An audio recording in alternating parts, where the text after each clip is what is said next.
Hello and welcome back. So today's topic is activation function.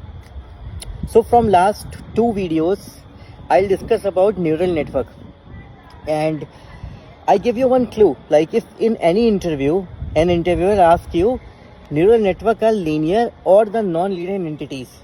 So if you search even on Google, you will find neural network are non-linear in nature. I'll give you a very different thinking. If someone asks, so you answer them, neural network is linear in nature. And actually it is. If you think differently, neural network by birth is a linear thing. Like neural networks are linear. But we introduce the concept of activation function to make it non-linear activity. So now what are the activation functions?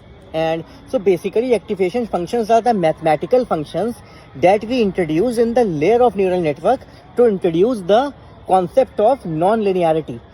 So what is the linearity and non-linearity? So, I see a lot of Instagram videos, YouTube videos just simply say it's linearity, non-linearity. But I know like it's hard to correlate for them who are not a math student. See, linearity is something that is a very straightforward. A little bit mathematics, y is equals to mx plus c.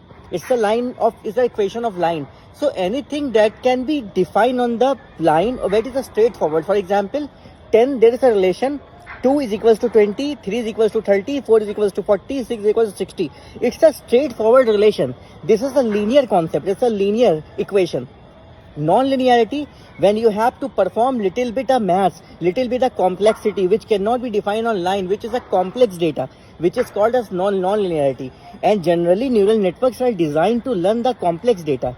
That is the reason we introduce activation function in the neural layer to make neural network non-linear in nature so that they can learn the complex pattern.